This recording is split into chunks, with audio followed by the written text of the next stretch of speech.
President-elect Donald Trump meanwhile released a video on YouTube this week outlining his plans for immediate executive action once in office. But how are people responding to it? Pollster Lee Carter put the message to test using a focus group of Democrats, Republicans, and independents. Here's their response on Trump's message this week. Watch. On immigration, I will direct the Department of Labor to investigate all abuses of visa programs that undercut the American worker. On ethics reform, as part of our plan to drain the swamp, we will impose a 5-year ban on executive officials becoming lobbyists after they leave the administration, and a lifetime ban on executive officials lobbying on behalf of a foreign government. These are just a few of the steps we will take to reform Washington and rebuild our middle class. There's that video. I want to bring in pollster Lee Carter. Lee, good to see you. Great to see you this morning. So tell us, we were watching the lines as he was speaking. What did people think about this? So you can see the red line, Republicans, yellow line, independents, and blue line there is Democrats. And what we're seeing right now, and I'm really encouraged by this, is not only are Republicans and independents responding to Donald Trump's message, but we're seeing Democrats come around too. Even they gave him a C here. And that's something we haven't seen in a while. And there was one participant who said it best. I'm just going to read what he said. He said, "Well, I do not care for him personally. I believe he is going to shake up Washington, who does not represent the people anymore."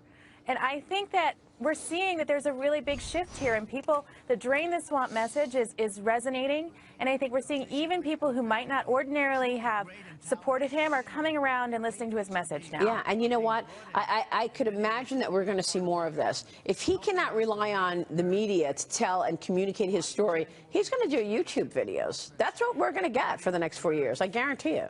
I think you're absolutely right. And I think that he is savvy with the media, but he's savvy with the people. And a lot of people that we've been talking to throughout the whole election says, he's representing me. He's on my side. And we're seeing right now in Pew Research even saying that the media is less trusted than government right now. And I think he's finding his own way to communicate with the people, and it's working. Now, I want to get the panel in for a second, but let me ask you this, because President Obama also spoke about Trump on his last foreign tour as sitting president.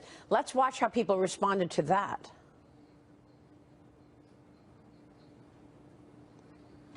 Do we have that?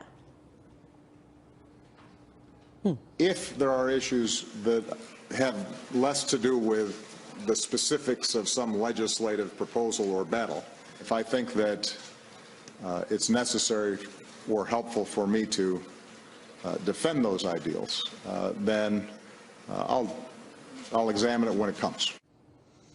It looks like even the Democrats got impacted there, Lee. How would you characterize what just happened? So what I would say is it's, you know, Obama's very popular for a sitting president. But even in this moment, what people said to me is that they're a little bit saying, I appreciate his principled approach to this, but what I'm concerned about is he going to be too involved? Maybe he should take the George W. Bush approach and just step to the side and let the next president do his job. Even one Democrat said that during the session. And so I'm really, you know, I think that we've got to be really careful about moving forward. And, you know, Obama is setting the precedent. He is saying we are either going to come together or we're going to, or not. And he's, in many ways, he's saying here, I'm not even sure I'm going to give him a chance. And that's contrary to the message he gave last week. And I think a lot of voters right now are saying, I'm not so sure that I want you to stay involved. Guys, nobody likes a fifth-year senior that still goes to all the parties, no matter how cool they were during the first senior year. It's a good analogy. Well put, Kat. So, Lee, you know, the Democrats are giving C grades to what Trump said on YouTube. What does he need to get that grade up? Is this a matter of he's not our guy, or are there certain issues or topics like, say, civil rights or things like that that they're worried about that he may need to pay more service to? A good question. What is it?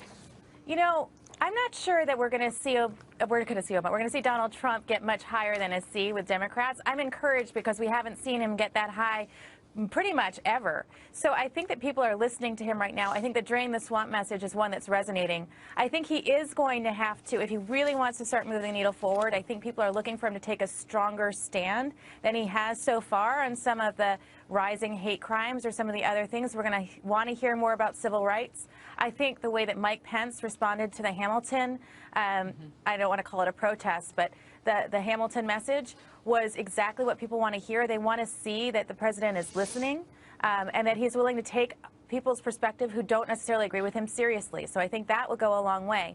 But we're seeing Donald Trump be much more measured, much more disciplined, outside of some of his Twitter rants that we've seen recently. When he's speaking, he's very soothing, he's very calm, he's on message, and I think that's going to go a long way to getting people more comfortable with Donald Trump, the president. Lee, but Donald Trump and Kellyanne Conway tipped the hat to this earlier yesterday, dropping the threat of new Hillary Clinton investigations. And to his most ardent supporters, he's talking to Mitt Romney to run the State Department. He says, we're not going to pursue charges against Hillary Clinton. And to the people who were shouting, lock her up, lock her up, lock her up over and over and over again, what is he doing for them, the people who elected him? You know, I think that's a really interesting point to see what are the supporters going to do. So far, the supporters are willing to give him a pass on some of these things. He has made that announcement about Hillary Clinton, and I think people are pretty much, so far what I've seen is that they're okay with it. I think that he's going to have to do things that are going to indicate that he is draining the swamp. But on the other hand, there are people saying, you know what, I like the fact that Donald Trump is willing to reach across to people who don't agree with him, to make deals, to compromise. I think some people would even say that they'd like to see him reaching out to more Democrats even. But I think that what we're looking at is somebody that's totally unexpected and different than anybody would have anticipated the next president to be, and I think that's resonating. You're right. Let me ask you this, Lee. Another TV moment that people were talking about this week was model Gigi Hadid's impression of Melania Trump at the American Music Awards. First, let's watch this. Got to get your take on this. Yeah. This is my Melania Trump impression. Okay, I gotta get the face right. Okay. I love my husband, President Barack Obama, and our children, Sacha and Malia. Now, she later apologized for that impression on Twitter. Yeah. She said it was done in good humor and with no bad intent. What did the focus group think, Lee? I don't think that the focus group agreed that it was not meant to be malicious. I think that you can see even the Democrats didn't respond that well to that moment. Generally speaking, the first lady is off limits, and and that's just not the way this came off. It didn't seem like it was humor with love in any way. No. It was pretty mean-spirited, and people took it that way. I think it was totally mean-spirited. The model is not a comedian. Who is Gigi Hadid? Also, it was not even a good accent. Who are you to make fun of someone else? Really poor impersonation. Yeah. Yeah, it was inappropriate and poor quality. It was horrible. It wasn't. Yeah. It has to be. If you're going to go for humor, it has to be funny. Yeah, there's no. She's not a comedian. If it had been somebody from SNL, maybe they could have gotten away with it. Like, who are you to make fun of Melania Trump? Yeah. Gigi Hadid. Where's the punchline? Right. Joke. Yeah, I don't get it. And what has Melania done to you? I think it's completely unfortunate. Yep. And I think what we are also seeing right now in this election was people are tired of the establishment, and that's starting to include Hollywood.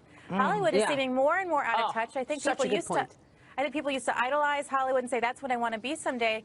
But clearly, the general population is not following suit with Hollywood, and they're starting to feel a little bit out of touch, and we're seeing that in this kind of a skit. Yeah, you got Robert De Niro saying he's going to punch out Donald Trump. Who was at the White House yesterday. I mean, President Obama rolled out all the celebs who are big Democrats yesterday, handing out those Medal of Freedom honors, which is great, but again, it was a love fest of the liberals. Well, not for most people. Lee just said it. People are over Hollywood. I mean, Lee Carter, good to see you. Always a pleasure. Great to see Thank you so much, Lee. Have a great Thanksgiving. Coming up, Toyota recalls hundreds of thousands of Sienna minivans. We will tell you what you need to know next. Plus, Twitter gives its own CEO the boot, while the social media company suspended Jack Dorsey's account. Back in a minute.